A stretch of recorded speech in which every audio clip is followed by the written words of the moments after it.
రెండో వచనాన్ని అందరం కలిపి చదువుదాం. నేను కూర్చోడుట, నేను నేర్చుట నీకు తెలియదు, నాకు తలాపు పుట్టకముందే నీవు నా మనస్సును గ్రహించాను. ఇక్కడ చేరి ఉన్నటువంటి ప్రతి ఒక్కరి హృదయంలో ఏదో ఒక ఆందోళన, భయం, నిరాశ ఇవి ప్రతి ఒక్కరి జీవితంలో వెంటాడుతూనే ఉంటాయి. అయితే దేవుని వాక్యంలో మనం చూడగలిగితే దేవుడు చెప్పినటువంటి మాట అది జరగకుండా పోలేదు, నెరవేరకుండా పోలేదు. వాగ్దానములు దేవుని వాక్యంలో మనం చూడగలిగితే ఆకాశం భూమి గతించిన దేవుని మాటలు గతించకుండా పోవని చెప్పారు. కాబట్టి మరి దేవుని వాక్యంలో ఆ విధంగా మనం చూడగలిగితే అనేకమైన విషయాలు పొందుపరచడం జరిగింది. మరి ఇక్కడ మనిషి జీవిత గమనాన్ని కాలములను సమయములను ఆయన వశంలో ఉంచుకొని నడిపించగలిగినటువంటి దేవుడు మన దేవుడిగా ఆయన ఉంటున్నాడు. కాబట్టి మరి ప్రతి ఒక్కరి జీవితంలో దేవుడు కలిగి ఉన్న ప్రణాళిక ఏదైతే ఉందో ఆ ప్రణాళిక మనం కలిగి జీవించినప్పుడే దైవ ప్రసన్నతను మనం కోరుకునేటటువంటి వారంగా ఉండదు. అయితే దేవుడు ఒక ప్రవక్తతో చెప్పాడు, అయ్యా నేను చెప్పింది మాత్రమే నువ్వు చెయ్యి, నేను చేయమన్న పని చెయ్యి, అంతేగాని ఇష్టానుసారంగా చేయొద్దని దేవుడు సెలవించాడు.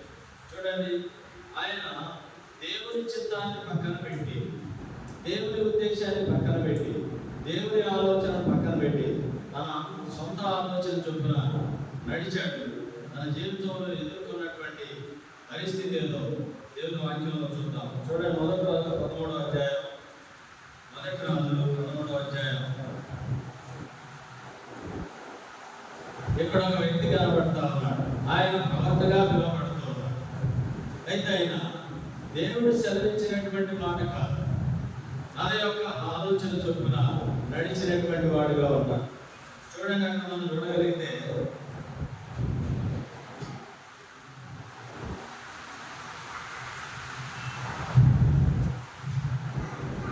మొదటి వచనం నుండి నేను చదువుతున్నాను, జాగ్రత్తగా మీరు వినండి, గమనించండి. అంతటా దైవజనుడైన ఒకడు యెహోవా చేత సెలవు పొంది యోధా దేశం నుండి బేతేలునకు వచ్చెను. ధూపము వేటికై యరొబాము బలిపీఠం వద్ద నిలిచి ఉండగా ఆ దైవజనుడు యెహోవా ఆజ్ఞ చేత బలిపీఠములకు ఈ మాట ప్రకటన చేశాను. బలిపీఠమా, యెహోవా సెలవిచ్చినదేమనగా, దావీదు సంతతిలో యోషియాను ఒక శిశువు పుట్టును, నీ మీద ధూపం వేసిన ఉన్నత స్థలముల యొక్క యాజకులను అతడు నీ మీద అర్పించును, అతడు మనుష్య శరీరములను నీ మీద దహనం చేయును. ఈ బలిపీఠము బద్దలైనవి, దాని మీద ఉన్న కుక్కి ఒలికిపోవడయే యెహోవా చూచిన అని చెప్పి ఆ దినం ఆ ప్రవక్త చూచి ఇచ్చాను. బేతేలు నందున బలిపీఠంలో కూర్చి ఆ దైవజనుడు ప్రకటించిన మాట రాజైన యెరొబాము విని బలిపీఠం మీద నుండి తన చేయి చాపి వారిని పట్టుకోమని చెప్పగా అతడు చాపిని చేయి ఎండిపోయాడు. దానిని వెనుకకు తీసుకుంటూ అతనికి శక్తి లేకపోయాడు. మరియు యెహోవా సెలవిచ్చిన సెలవు ప్రకారం దైవజనుడు ఇచ్చిన సూచన చొప్పున బలిపీఠం బద్దలు కాగా కుక్కి దాని మీద నుండి ఉలికి వచ్చాను. అప్పుడు రాజు, నా చేయి మునుపటి వలె బాగుపడినట్టు నీ దేవుడైన యెహోవా సముఖంలో నా కొరకు వేడుకొనమని ఆ దైవజనుడు బతిమాలుకొనగా దైవజనుడు యెహోవాను బతిమాలుకొన్నాడు కనుక రాజు చెయ్యి మరలా బాగుపడెను. ఇక్కడ ఏం కనపడుతుంది అంటే, యెరొబాము చేసినటువంటి పాపం యావత్ సంతతికి శాపమైంది. ఇశ్రాయేలు రాజ్యం రెండుగా విడిపోవడానికి మరి యెరొబాము, రెహబాము ఇద్దరు రాజులుగా ఉన్నారు. దావీదు సంతతిలో నుండి వచ్చినటువంటి సొలొమోను కుమారుడు మరి యెరొబాము, రెహబాము కనుక మరి అతను కూడా ఆ రాజ్యంలోనే ఉన్నటువంటి వాడై ఉన్నాడు. మరి సొలొమోను తరువుడి చేత ఆయన పారిపోయినటువంటి వాడుగా ఉన్నాడు. అయితే ప్రజలందరూ యెరూషలేమునకు ఎక్కి వెళ్ళి అక్కడ దేవుని ఆరాధించడానికి కాకుండా 2 దూడలను తయారు చేశాడు. ఇశ్రాయేలు ప్రజలు శాపగ్రస్తులు కావడానికి కారణం ఎవరయ్యారంటే మరి యెరొబాముగా కనబడుతున్నారు. ఈ రీతిగా ఆయన చేసినటువంటి పాపం ఏదైతే ఉందో ఆ పాపం తన యొక్క తరతరాలు నిలిచేటటువంటిదిగా కనబడుతుంది. అయితే మరి ఆ సందర్భం ఎప్పుడు జరిగిందంటే ఎలీషా కాలంలో జరిగినటువంటిదిగా దేవుని వాక్యం మనకు తెలియజేస్తుంది. అయితే ఇక్కడ ఏషియా అనేటటువంటి శిశువు పుడతాడు. దేవుని యొక్క బలిపీఠం మీద మనుష్య శరీరాలు అక్కడ బలి అర్పిస్తాడు. ఆ బలి అర్పించడం ద్వారా ఆ బలిపీఠం బద్దలైపోతుంది, పుట్టి బయటికి వస్తుందని చెప్పినాడు. అయితే అతన్ని పట్టుకోవడానికి చేయి చాపినాడు. ఆ ప్రవక్తను పట్టుకోవడానికి చేయి చాపితే అతని చేయి ఏమైపోయింది? ఎండిపోయింది. మళ్ళీ దేవుని సన్నిధిలో దైవజనుడు అడుగుతూ ఉన్నాడు, అయ్యా నా చేయి బాగుపడాలి, తిరిగి దేవుని ప్రార్థన చేయంటే ప్రార్థన చేశాడు. ఆ ఎండిపోయిన చెయ్యి మళ్ళీ తిరిగి అతనికి అందించబడుతూ వచ్చింది. అందుకనే ఇక్కడ మనం తెలుసుకోవాల్సినటువంటి సత్యం ఏంటంటే, దేవుని కలిగి ఉన్నటువంటి ప్రజలుగా, దేవునితో నడిచేటటువంటి ప్రజలుగా మనం ఉన్నప్పుడు మంచి చెడులు యోచించుకునేటటువంటి జ్ఞానం దేవుడు మనకి ఇస్తాడు. ఈ జ్ఞానం లేకపోతే మనం కొట్టుకొని పోయే, మరి గాలికి కొట్టుకొని పోయేటటువంటి స్థితిని కలిగి ఉన్నాం. ఇక్కడ ఇంకొక దైవజనుడు కూడా కనబడతాడు కనుక చూడండి, అక్కడ బాగుపడినటువంటి ఆ యొక్క వ్యక్తి చూడండి 7వ వచనంలో, అప్పుడు రాజు నీవు నా ఇంటికి వచ్చి అలసట తీర్చుకొనుము, నీకు బహుమతి ఇచ్చేదనని ఆ దైవజనుడితో చెప్పాడు. రాజు యెరొబాము రాజు నా ఇంటికి వచ్చి అలసట తీర్చుకో, బహుమానం ఇస్తానని చెప్పాడు. అయితే దేవుడు ఆయనకి ముందుగానే చెప్పాడు, ఏమని? దైవజనుడు రాజుతో ఇట్లను, నీ ఇంటిలో సగం నాకు ఇచ్చినను, నీతో కూడా నేను లోపలికి రాను, ఈ స్థలంలో నేను అన్నపానములు పుచ్చుకొనను. దేవుడు చెప్పాడు ముందుగానే, ఏమని? నువ్వు ఆ స్థలానికి వెళ్ళు, కానీ అక్కడ అన్నపానములు పుచ్చుకోరు. చూడడానికి కింద వచనంలో 9వ వచనం, అన్నపానములు పుచ్చుకొనవద్దనియు, నీవు వచ్చిన మార్గమున తిరిగిపోవద్దనియు యెహోవా వాక్కు చేత నాకు సెలవాయనని రాజుతో అన్నాడు. అంతటా అతడు తాను బేతేలుకు నాకు వచ్చిన మార్గమున వెళ్ళక మరి ఒక మార్గమున తిరిగిపోయాను. బేతేలులో ఒక ప్రవక్త ఉన్నాడు. బేతేలులో ప్రవక్త యొక్క ముసలివాడు కాపురం ఉండెను. ఇతని కుమారుడు ఒకడు వచ్చి బేతేలులో దైవజనుడు ఆ దినమున చేసిన క్రియలన్నింటినీ, అతడు రాజుతో పలికిన మాటలన్నింటినీ తన తండ్రితో తెలియజెప్పగా, వారి తండ్రి అతడు ఏ మార్గమున వెళ్ళిపోయినని వారిని అడిగాను. అంతటా అతని కుమారుడు యోధా దేశం నుండి వచ్చిన ఆ దైవజనుడు ఏ మార్గమున వెళ్ళినని తెలిపి, ఏమంటే అతడు తన కుమారులను పిలిచి నా కొరకు గాడిదకు గంత కట్టుడని చెప్పగా, వారు అతని కొరకు గాడిదకు గంత కట్టి అతడు దాని మీద ఎక్కి దైవజనుడిని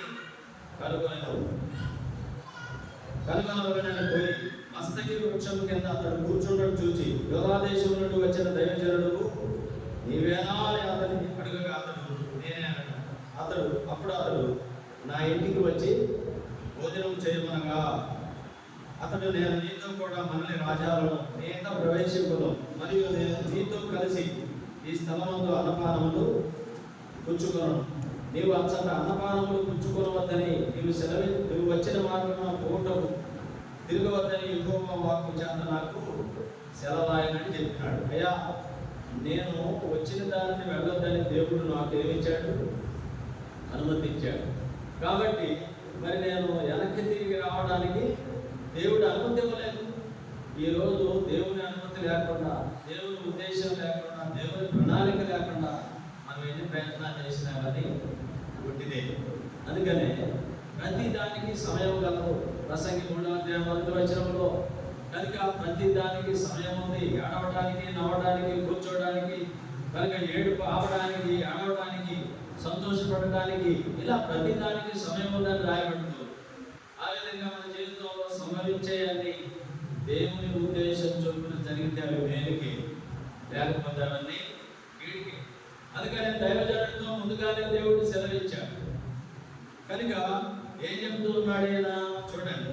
అందుకు అతడు, నేను నీ వంటి ప్రవక్తనే, మరియు దేవదూత ఎవడు యెహోవా చేత సెలవు పొంది అన్నపానములు పుచ్చుకొనుటకై అతనిని ఇంటికి తోడుకొని రమ్మని నాతో చెప్పినని అతనితో అబద్ధం ఆడగా. ఇవాళ అబద్ధాలు ఆడేవాళ్ళు చాలా మంది ఉన్నారు సంఘాల్లో, లేదా? కనుక దేవుని సేవకులకు అబద్ధాలు చెప్పేవాళ్ళు లేరా? సంఘానికి పాడు చేయాలనేటువంటి ఆలోచన కలిగినటువంటి వారు లేరా అంటే ఉన్నారు. వాళ్ళ ద్వారా వారి కుటుంబానికి ఏం కలుగుతుందంటే మేలు కలుగుతుంది.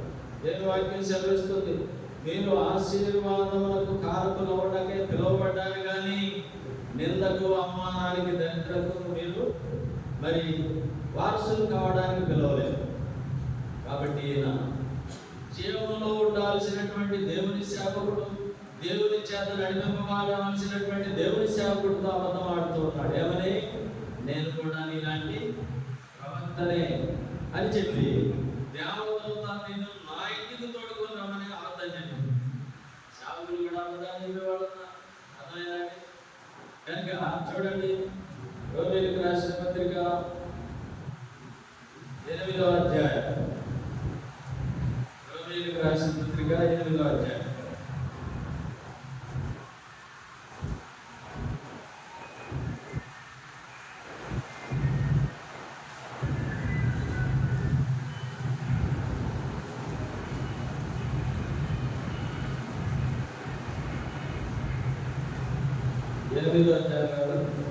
చూడండి, 13వ అధ్యాయం, రోమీయులకు రాసిన పత్రిక 13వ అధ్యాయం 6వ వచనం. ఎలాగనగా వారు దేవుని సేవకులై ఉండి ఎల్లప్పుడూ ఈ సేవ, ఏ సేవ? సేవలు ఎన్నో ఉన్నాయి. మానవ సేవయే ఏముంది? మానవ సేవయే. కనుక ఏదో సేవలు ఉన్నాయి, చాలా సేవలు ఉన్నాయి. అయితే దేవుని వాక్యం సెలవిస్తుంది, ఎలాగనగా వారు దేవుని సేవకులు అంటే అధికారులకు లోబడి ఉండాలి, పెద్దలకు లోబడి ఉండాలి, ప్రభుత్వానికి లోబడి ఉండాలి. అందుకని ఇక్కడ ఏం రాబడింది? మొదటి వచనం, ప్రతి వాడును పై అధికారులకు లోబడి ఉండవలను, ఎలాగనగా దేవుని వలన కలిగినది తప్ప ఏ అధికారమును లేదు. కనుక లేదు, ఉన్న అధికారములు దేవుని వల్లనే నియమింపబడినటువంటిది. కాబట్టి ఆయన నియమించుకున్నాడు ప్రతినిధిగా, ఆయనకు ప్రతినిధిగా, ప్రజలకు వారధిగా, మేలు చేయగలిగేటటువంటి వాడుగా దేవుడు నిర్ణయించుకున్నాడు. అందుకనే ఇక్కడ దైవజనుడైనటువంటి సేవకుడిని దేవుడు నిర్ణయించినాడు. అయితే దేవుడు ముందుగానే అనుమతించాడు.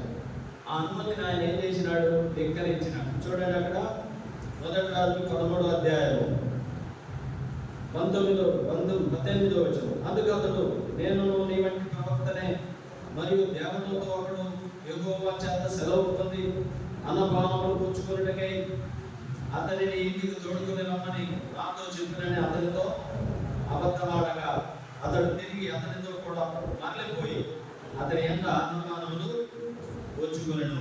వారు భోజనం చేయుచుండగా అతనిని వెనుకకు తోడుకొని వచ్చిన ఆ ప్రవక్తకు యెహోవా వాక్కు ప్రత్యక్షమైంది. అయ్యా, నేను అతన్ని నిన్ను తీసుకురమ్మని చెప్పానా? నువ్వు తీసుకొని వచ్చావు. కనుక దేవుని వాక్కు అతనికి ప్రత్యక్షమైంది. ఆ రోజుల్లో దేవుని వాక్కు ప్రత్యక్షం అవడం అరుదు. ఏలీకి దేవుని వాక్కు ప్రత్యక్షం కావట్లేదు. ఆయన రోజుల్లో కాబోయే తరానికి, రాబోయే తరానికి వారసునిగా చేసుకున్నాడు సమూయేలుని. దేవుని స్వరాన్ని వింటూ ఉన్నాడు. సమూయేలు అని పిలుస్తూ ఉన్నాడు. సమూయేలు అని పిలిస్తే తాతగారు పిలిచారా? కనుక పిలిపేదో, ప్రత్యక్షత ఏదో, దేవుని యొక్క ఉద్దేశం ఏదో తెలవకుండా ఉంటే ఉపయోగం లేదు. తెలుసుకోవాలి. కాబట్టి రుజువు చేసుకోవాలి. అందుకనే దేవుడు రుజువు చేశాడు. కానీ తన యొక్క ప్రత్యక్షతను, తన యొక్క రుజువును, తనకున్నటువంటి గొప్పతనాన్ని ఆయన ఏం చేసినాడంటే, నిజంగా ఏనా దేవుడు పంపిన వ్యక్తేనా, దేవుని ప్రతినిధేనా అని ఆలోచన లేనటువంటి వాడే తిరిగి వెనక్కి వెళ్ళిపోయినాడు. మన జీవితాల్లో కూడా అనేకమైన సందర్భాల్లో దేవుని ఉద్దేశాన్ని తెలుసుకున్నటువంటి వారంగా ఉన్నప్పటికీ మనం ప్రలోభాలకు ఏమైపోతాం, లోనైపోతాం. కనుక మరి స్థితిగతులను బట్టి ప్రవర్తించేటటువంటి వారంగా ఉండగలుగుతాం. ఆయన కూడా రూపాన్ని చూసి ఏమైపోయినాడంటే మరి తగ్గిపోయినటువంటి వాడు. కనుక మరి సమూయేలు ప్రవక్త దావీదును కోరుకున్నప్పుడు అభిషేకించడానికి వెళ్ళాడు. రూబేను చూశాడు. రూబేను చూస్తే చక్కగా ఉన్నాడు, మంచి అందగాడుగా ఉన్నాడు. ప్రభువా నువ్వు కోరుకున్నది ఎంతకైనా అంటే మనుషులు పైరూపాన్ని లక్ష్య పెడతారు కానీ దేవుడు పైరూపాన్ని లక్ష్య పెట్టాడు. దేవుడికి కావాల్సింది ఏంటంటే హృదయంలో ఉన్నటువంటి ఆ యొక్క మంచి దేవుడికి కాదు. అందుకనే దావీదు యొక్క గుణగణాలు దేవుడికి ఇష్టమైనవి. అందుకనే దావీదు నా హృదయానుసారుడు అన్నాడు. అర్థమైందంటే హృదయం అన్నిటికంటే మోసకరమైంది. ఈ మోసకరమైన హృదయంతోనే మనం ఎన్నెన్నో మోసాలు చేస్తున్నాం. కానీ దావీదు యొక్క హృదయం దేవుని ఎదుట చక్కగా ఉంది, ఎక్కడ లోపం లేనటువంటిదిగా ఉంది. అందుకనే తన ప్రజలైనటువంటి వారిని ఆనడానికి ఆయన అనేకమైనటువంటి క్లిష్ట పరిస్థితులు కూడా ఆయనను నడిపించి ఒక ఏలికగా దేవుడిని చేస్తూ వచ్చాడు. అందుకని ఆ సామర్థ్యం అందించారంటే దేవుడే. కాబట్టి దేవుని ప్రజలుగా మనకిచ్చినటువంటి అర్హతలు మనం కాపాడుకొని దేవుని కొరకు నమ్మకస్తులంగా యథార్థవంతులంగా ఈ భూమి మీద మనం కొనసాగడానికి దేవుడు కృపను గ్రహించారు. ఈ కృపను మనం ఎడబాటు చేసుకోకూడదు, దేవునికి దూరం కాకూడదు. అందుకని ఇక్కడ ఏం రాబడింది అంటే చూడండి, అతడు తిరిగి అతనితో కూడా మరలిపోయి అతని ఇంట అన్నపానాలు పుచ్చుకున్నాడు. వారు భోజనం చేయించుండగా అతని వెనుకకు తోడుకొని వచ్చిన ఆ ప్రవక్తకు యెహోవా వాక్కు ప్రత్యక్షమాయను. అంతటా అతను యోధా దేశం నుండి వచ్చిన దైవజనుడిని పిలిచి, యెహోవా ఇలాగ ఆజ్ఞయించుచున్నాడు, నీ దేవుడైన యెహోవా నీకు ఆజ్ఞాపించిన దానిని గైకొనక. మొట్టమొదటిగా ఏంటంటే మన జీవితాల్లో దేవుడు చెప్పినటువంటి మాటలు కాదని మన ఇష్టానుసారంగా ఏం చేసినా దేవుని మహిమకు కారణం కాదు. అందుకని దేవుడు ఒక్కొక్కరిని ఒక్కొక్క విధానంలో ఎన్నిక చేసుకుంటారు. పుచ్చిపోయిన వాటిని ఉల్లిపోయిన కూరగాయలు అనుకుంటారా? ఎవరైనా తీసుకుంటారా? కనుక ఏది పారేస్తారు, బియ్యంలో బెరికలు ఎలా ఏరేస్తారో, కనుక బియ్యంలో రాళ్ళు ఎలా ఏరేస్తారో, వాటిలో ఉన్నటువంటి వాటినన్నింటినీ ఎలా కడిగి శుభ్రం చేస్తారో అలాగే మనం శుభ్రపరచగలిగింది దేవుడి వాక్యం. నిర్మలమనే వాక్యం అనే పాలచేత మనలను పరిశుద్ధం చేయగలిగింది దేవుడి వాక్యం. ఆ విధంగా మనలను శుభ్రపరచడానికి దేవుని మందిరం, దేవుని వాక్యం మనకి ఎంతో అవసరంగా ఉంది. అయితే ఈయన దేవుని వాక్యానికి విలువించినటువంటి వాడుగానే ఉన్నాడు, కానీ పొరపాటు చేశాడు, తప్పిదాలు చేశాడు. మన జీవితాల్లో కూడా అనేకమైనటువంటి తప్పిదాలు, పొరపాట్లు చేసేటటువంటి వారంగా ఉండగలుగుతామని దేవుని వాక్యం సెలవిస్తుంది. చూడండి, అక్కడ చూస్తే ఆయన సెలవిచ్చిన నోటి మాట మీద తిరుగుబడి నీవు వెనకకు వచ్చి నీవు అచ్చట అన్నపానంలో పుచ్చుకోవలదని ఆయన సెలవిచ్చిన స్థలమును భోజనం చేసి ఉన్నావు కనుక నీ కలేవరము నీ పితరుల సమాధిలోనికి రాకపోనని ఎలుగెత్తి. ఎవరు చెప్పారు ఈ మాట? ఎవరు చెప్పారంటే మాట? కనుక దేవుడు ఏదైతే చెప్పాడో, పాలు తేనెలు ప్రవహించే ఆ దేశానికి మిమ్మల్ని అందరినీ వారసులు చేస్తానని దేవుడు చెప్పాడు. వెళ్ళారా? కనుక 40 సంవత్సరాలు ఎవరైతే దేవుడిని శోధించారో, ఎవరైతే దేవునికి వ్యతిరేకంగా పోరాడుతూ వచ్చారో వాళ్ళందరూ కూడా ఏమైపోయారంటే రాలిపోతూ వచ్చారు. విశ్వాసం అన్నది నిరీక్షింపబడు వాటి యొక్క నిజ స్వరూపము దృశ్యమైన ఉన్నటకు దేవుడు రుజువుగా ఉన్నాడు. కాబట్టి ప్రియమైన వాళ్ళ మన జీవితంలో దేవుని శాశ్వతమైన రాజ్యాన్ని స్వతంత్రించుకోవడానికి దేవుడు ఇచ్చినటువంటి దివ్యమైన వాక్యాన్ని మన జీవితాల్లో అనుసరించడం ద్వారా మనం దేవుని రాజ్యానికి వారసులు కాగలుగుతాం. కనుక ఎప్పుడైతే విస్మరిస్తామో దానికి వ్యతిరేకంగా మనకు పరిమాణాలు ఉంటాయి. అందుకనే చూడండి 23వ వచనం, అంతటి వారు అన్నపానములు పుచ్చుకున్న తరువాత అచ్చటి ప్రవక్త తాను వెనుకకు తోడుకొని వచ్చిన ఆ ప్రవక్తకు గాడిద మీద గంట కట్టించను. అతడు బయలుదేరి మార్గంలో పోతుండగా ఒక సింహం అతని ఎదురుపడి అతన్ని చంపెను. కనుక దేవుడు చంపమని ఆజ్ఞ ఇచ్చాడంటే ఇచ్చేశాడు. ఆయన అప్పటిదాకా మంచిగా ఉండొచ్చు, అప్పటిదాకా మంచి ప్రవక్తగా ఉండొచ్చు, కానీ దేవుడు మనకి ఏమైపోయినాడు? అవిధేయుడైనా అక్రమం చేయవారులారా నా యొద్ద నుండి కలిగిపోయింది. కాబట్టి చూడండి, దేవుని వాక్యం ఏం సెలవిస్తుందంటే అతడు బయలుదేరి మార్గంలో పోతుండగా ఒక సింహం అతనికి ఎదురుపడి అతని చంపెను. అతని కలవేగం మార్గంలో పడి ఉండగా గాడిద వాని దగ్గర నిలిచియుడును, సింహము శవం దగ్గర నిలిచియుడును. కొందరు మనుషులు ఆ చోటికి వచ్చి శవం మార్గమందు పడినట్టు సింహము శవముల దగ్గర నిలిచినట్టు చూచి ఆ ముసలి ప్రవక్త కాపురం ఉన్న పట్టణంలోకి వచ్చి ఆ వర్తమానం తెలియజేసి మార్గంలో నుండి అతని తోడుకొని వచ్చిన ఆ ప్రవక్త ఆ వర్తమానం వినినప్పుడు యెహోవా మాటను ఆలకింపగా తిరగబడిన దైవజనుడు ఎంతనే. మన జీవితాల్లో ఎన్నిసార్లు తిరుగుబాటు చేశాము, మన జీవితాల్లో దేవునికి వ్యతిరేకమైనటువంటి పనులు ఎన్నిసార్లు చేశాము, అర్థమైందండి. అందుకనే మరి యెహోవా మాటను ఆలకింపగా తిరగబడిన దైవజనుడు ఎంతనే. యెహోవా సింహమునకు అతని అప్పగించి ఉన్నాడు. యెహోవా సెలవిచ్చిన ప్రకారం అది అతని చీల్చి చంపినని పలికి.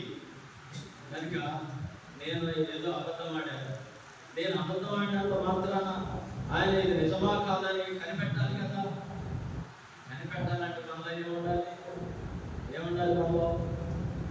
మనలో ఏముండాలంటే ప్రార్థన ఉండాలి.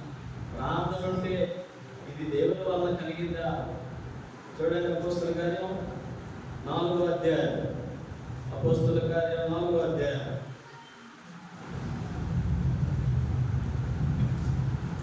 కనుక పేతురు, యోహానులు మరి వారి యొక్క పరిస్థితి ఏదైతే ఉందో ఆ పరిస్థితి దేవుడిచ్చినటువంటి వాగ్దానం, ఆ వాగ్దానంలో దేవుని యొక్క సంకల్పం ఏదైతే ఉందో అది నెరవేర్చబడటం కొరకు దేవుడు కొంతమందిని ఏర్పాటు చేసుకున్నాడు.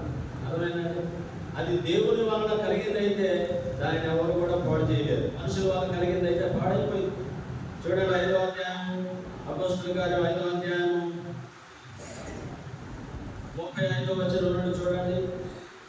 ఇశ్రాయేలీయులారా, ఏ మనుషుల విషయమై మీరేం చేయబోతున్నారు? జాగ్రత్త సుమండి. ఏ దినములకు మునుపు యోనా లేచి తాను ఒక గొప్పవాడని చెప్పుకొనను. ఇంచుమించు 400 మంది మనుషులు వారితో కలుసుకొని వాడు చంపబడెను. వారికి లోబడిన వారందరూ చెదిరి వ్యక్తులైపోయారు. తర్వాత యోధా కూడా వచ్చాడు. కిందకు చూస్తే వానికి తరువాత జనసంఖ్య దినములలో గలిలయుడైన యోధాను ఒకడు వచ్చి ప్రజలను తనతో కూడా తిరుగుబాటు చేయ ప్రేరేపించారు. వాడు కూడా నశించను. వానికి లోబడిన వారందరూ చెదిరిపోయేది. దేవునితో ఉంటే చెదిరిపోదు. దేవునితో ఉంటే చెదిరిపోదు. దేవునితో లేదే చెదిరిపోయింది. అందుకనే చూడండి, కాబట్టి నేను మీతో చెప్పుకున్నది ఏమనగా, ఈ మనుషుల జోలికి పోక వారిని విడిచిపెట్టుడి. ఈ ఆలోచన ఈ కార్యమైన మనుషుల వల్ల కలిగినదైనా అది వ్యర్థమవును. దేవుని వలన కలిగినదైనా మీరు వారిని వ్యర్థపరచలేరు. మీరు ఒకవేళ దేవునితో పోరాటం చేసేవాళ్ళు అవుతారు సుమే. వాళ్ళని మీరు ఏం చేయొద్దు. ఎందుకంటే వారు దేవుని ప్రతినిధులైతే వారికి అధికారం ఇచ్చాడు. మత్తయి సువార్త 16:18-19 వచనాలు. నువ్వు పేతురువు, నా సంఘమును అక్కడ నేను కడతాను, పాతాళ ద్వారములు దాని ఎదుట నిలవనేరవు. ఆ విధంగా దేవుడు చేసిన వాగ్దానం వారి జీవితాల్లో నెరవేర్చబడుతూ వచ్చింది.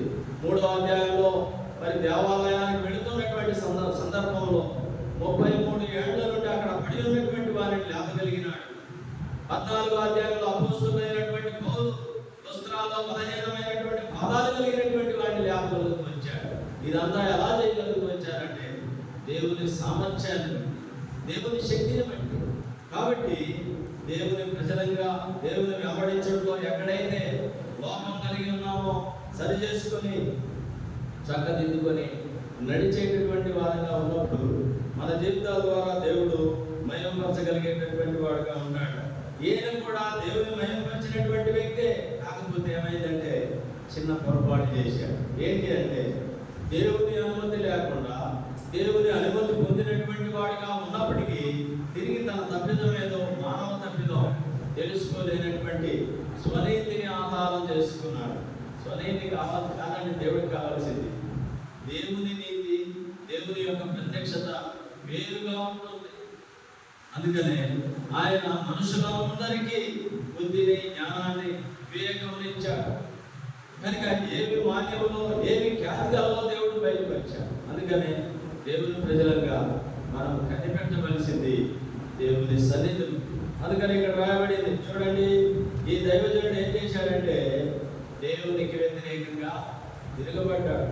అందుకని ఏమైంది? 27వ వచనం, మొదటి రాజులు 13:27. తన కుమారులను పిలిచి గాడిద నా కొరకు గంతకట్టుడని చెప్పాను. వారు అతని కొరకు గంత కట్టినప్పుడు అతడు పోయి అతని శవము మార్గంలో పడి ఉండ, గాడిదయు సింహము శవము దగ్గర నిలుచుండు, సింహము గాడిద చేతి వేయక శవమును తినక ఉండడం చూచి చంపిని తినేయాలి కదా. అర్థమైందండి? సింహము వాళ్ళను మోయించగలిగింది దేవుడు. చంపటాన్ని వరకే అనుమతించాడు. అర్థమైందండి? చంపటం వరకే అనుమతించాడు, చేర్చడానికి అనుమతి లేదు. అందుకనే మీ తల వెంట్రుకలన్నీ లెక్కింపబడి ఉన్నాయి. మీ జీవము దేవునితో కూడా ముడివేయబడింది. కాబట్టి ప్రియమైన దేవుని ప్రజలంగా మనం ఎవరి అదుపులో ఉన్నాం, మనల్ని మనం అదుపు చేసుకోగలిగే సామర్థ్యం ఎవరిస్తున్నాను అనేటటువంటి గమనాన్ని కలిగి మనం జీవించాలి. అదే మనకు దేవుని వాక్యం తెలియజేసేటటువంటి విషయం. కాబట్టి చూడండి 29వ వచనం, దైవజనుని శవమును ఎత్తి గాడిద మీద వేసుకుని తిరిగి వచ్చాను. ఆ ప్రకారము ముసలి ప్రవక్త అంగలార్చుటకు సమాధిలో శవం పెట్టుటకు పట్టణములకు వచ్చాను. అతడు తన సమాధిలో ఆ శవమును పెట్టగా జనులు కటకటా ఆ సహోదరుడు అని ఏడ్చిరి. మరియు అతడు సమాధిలో శవమును పెట్టి, నేను మరణమైన తరువాత దైవజనుడైన ఇతడు పెట్టబడిన సమాధిలో నన్ను అతిపెట్టుడి, నా శల్యమును అతని శల్యము దగ్గర ఉంచండి. ఎందుకు కోరుకున్నాడంటే అతను న్యాయవంతుడు. అతను తప్పిదం ఏం చేయాలి? తప్పు చేసింది ఎవరు? నేను తప్పుగా చేశాను. అందుకనే శిక్ష అనుభవించాల్సింది నేను. కాబట్టి ఆయన చనిపోయాడు, ఆయన యథార్థవంతుడే. కాబట్టి నేను చనిపోయిన తర్వాత ఆ యథార్థవంతుని దగ్గర ఏం పెట్టమన్నాడు? పాతి పెట్టమన్నాడు. ఆ విధంగా మృతులు మేలు చేసిన వారు జీవ పునరుత్థానానికి, కీడు చేసిన వారు తీర్పు పునరుత్థానానికి సిద్ధం చేయబడ్డారు. ఆ విధంగా అతిక్రమములు దాచిపెట్టేవాడు ఏమవుడంట? వర్ధిల్లడు. దేవుని కృప కావాలా, దేవుని కనికరం కావాలా, దేవుని యొక్క సహాయం కావాలా, దేవుని సన్నిధి కావాలా అనేది మనం ఏం చేసుకోవాలంటే పరీక్షించుకునే వారుగా ఉండాలి. కనుక దేవుని ప్రజలుగా ఉండాలి. చూడండి, అక్కడ ఇంకొక మాట రాయబడింది 32వ వచనం, యెహోవా మాటను బట్టి బేతేలులో బలిపీఠములకు విరోధంగాను షోమ్రోను పట్టణంలో ఉన్న ఉన్నత స్థలములలోని మందిరములన్నిటికీ విరోధంగాను అతన్ని ప్రకటించినది అవశ్యంగా సంభవించడని తన కుమారుడితో చెప్పాను. అక్కడికి వచ్చిన తర్వాత యెరొబాము చేసేటటువంటి దుర్మార్గమైన కార్యాలు ఉన్నాయి. చూడండి 33వ వచనం, ఈ సంగతి అయిన తరువాత యెరొబాము తన దుర్మార్గమును విడిచిపెట్టక సామాన్య జనులలో కొందరిని ఉన్నత స్థలములలో యాజకులుగా నియమించెను. తనకిష్టులైన వారిని యాజకులుగా ప్రతిష్ఠించి వారిని ఉన్నత స్థలములకు యాజకులుగా నియమించాడు. ఎవరి ఆలోచన ప్రకారం? దేవుని ఆలోచన కాదు, దేవుని ఉద్దేశం కాదు, దేవుని ప్రణాళిక కాదు. కనుక పాపం చేయడానికి ప్రజలు కారకులవడానికి యెరొబాము చేసినటువంటి పని. అందుకనే చూడండి, యెరొబాము 34వ వచనం, యెరొబాము సంతతి వారిని నిర్మూలన చేసి భూమి మీద ఉండకుండా నశింపజేయనట్టుగా ఇది వారికి పాప కారణమై, వాళ్ళ కుటుంబమే తుడిచిపెట్టుకోవడానికి పాప కారణమైపోయింది. అందుకని హేతువు లేనటువంటి గాయాలు, కారణం లేనటువంటి ఇబ్బందులు ఎదురవుతున్నాయా అంటే దేవుని వాక్యం సెలవిస్తుంది. రండి 1 కొరింథీ 11వ అధ్యాయం, 1 కొరింథీ 11వ అధ్యాయం.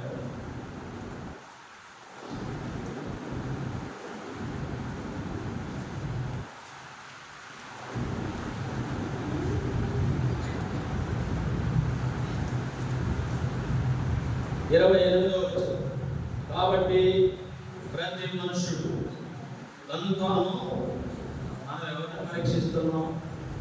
ఎవరిని పరీక్షిస్తున్నాం? రక్తం ఇవ్వాల్సింది నీదా, డాక్టర్ గారు? ల్యాబ్కు పంపాల్సింది ఎవరిని? జ్వరం వచ్చింది, జ్వరం తగ్గట్లా, లేదా షుగర్ టెస్ట్ చేయాలి, ఎవరు చేయాలి?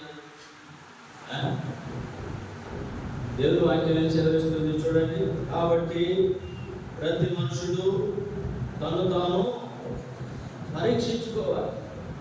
మనల్ని మనం పరీక్షించుకుంటే, మనల్ని మనం విమర్శించుకుంటే దేవునికి మహిమ కలిగే విధంగా, దేవునికి ఘనత కలిగే విధంగా మన జీవితాలు ఆయన సరిచేయగలిగిన సామర్థ్యం కలిగిన దేవుడే అన్నాడు. అందుకనే కాబట్టి ప్రతి మనుషుడు తను తాను పరీక్షించుకోవలను, అలాగూ చేసి ఆ రొట్టెలు తిని ఆ పాత్రలో అనేది ఆగవలను.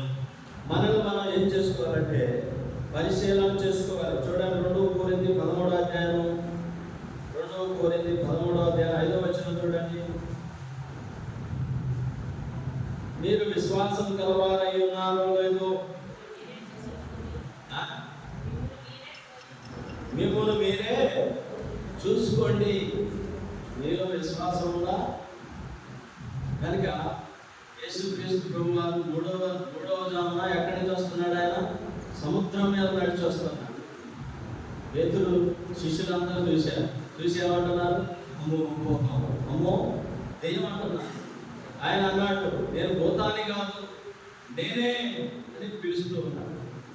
పేతురు అంటున్నాడు, పేతురు ప్రభువా నీవే అయితే నీళ్ళ మీద నడిచి రావడానికి ఏమిమ్మన్నాడు? సెలవిమ్మన్నాడు. నీళ్ళ మీద నడిచి రావడానికి సెలవిమ్మన్నాడు. సెలవైపోయింది రమ్మన్నాడు. దేవుని మార్గం ఎంతో కష్టంగా ఉండదని గుర్తుపెట్టుకోండి. దేవుని మార్గాలు ఎప్పుడు కష్టంగా ఉండవు, చాలా సులువుగా ఉంటాయి, తేలిక ఉంటాయి. కాకపోతే అదే మన కష్టం. కనుక ఎవడైతే గడప దగ్గర కనిపెట్టుకుంటాడో, కనిపెట్టడం కావాలి. సమూయేలు తన జీవితంలో కనిపెట్టడం నేర్చుకున్నాడు. గొప్ప ప్రవక్తగా ఇశ్రాయేలు రాజ్యానికి మరి అనేక మంది రాజులను ఇచ్చినటువంటి వాడుగా ఉన్నాడు. అందుకనే దేవుని ఎదుట కనిపెట్టగలిగే వాక్యం ఎవడైతే పొందుతాడో వాడు ధన్యుడని దేవుని వాక్యం చదివిస్తుంది.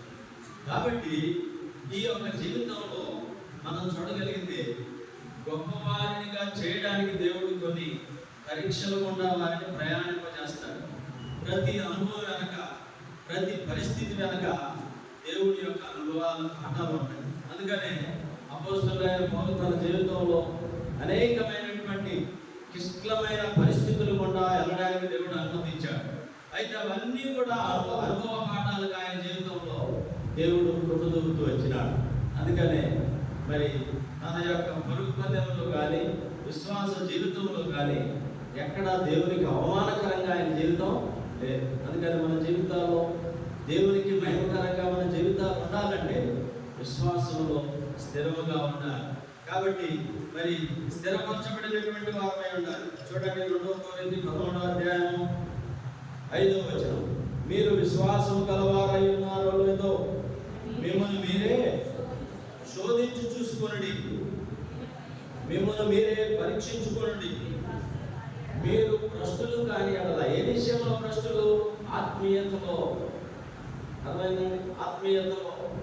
కనుక లోక సంబంధంగా మనం ఎన్ని విధాలుగా ఉండొచ్చు, అదంతా ఆవిరైపోయేది.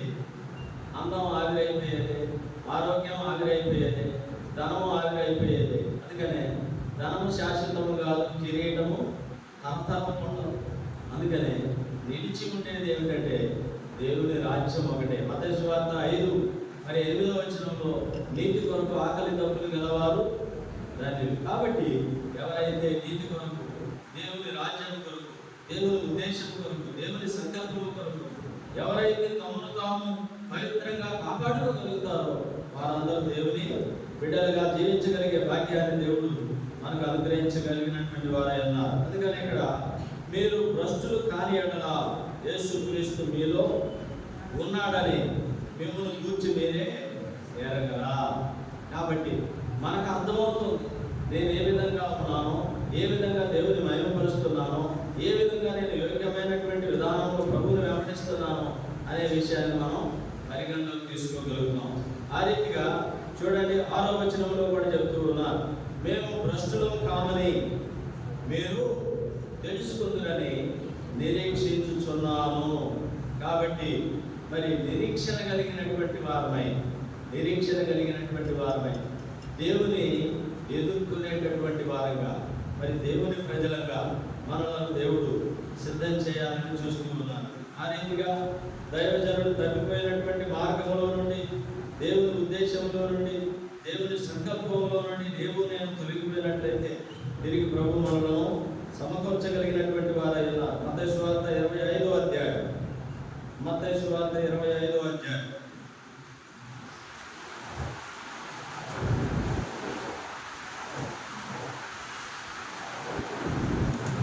29వ వచనం.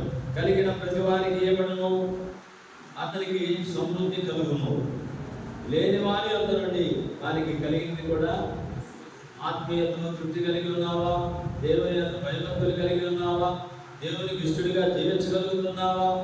దేవుడు నిన్ను ప్రేమించి సంరక్షించగలిగినటువంటి వాడుగా ఉన్నాడు. ఆ విధంగా దేవుని ప్రజలంగా యథార్థమైనటువంటి స్థితి కలిగి, తప్పిపోయినటువంటి వారుగా, దేవుని ప్రేమను కలిగినటువంటి వారుగా, దేవుని సహవాసాన్ని సన్నిధిని కలిగినటువంటి వారుగా దేవుడు మనలను మరి తప్పిపోకుండా ఇప్పుడు ఎల్లప్పుడూ సదాకాలము ఆయన కృప చేత, కనికరము చేత మనలను నడిపించి కాపాడి సంరక్షించుగాక.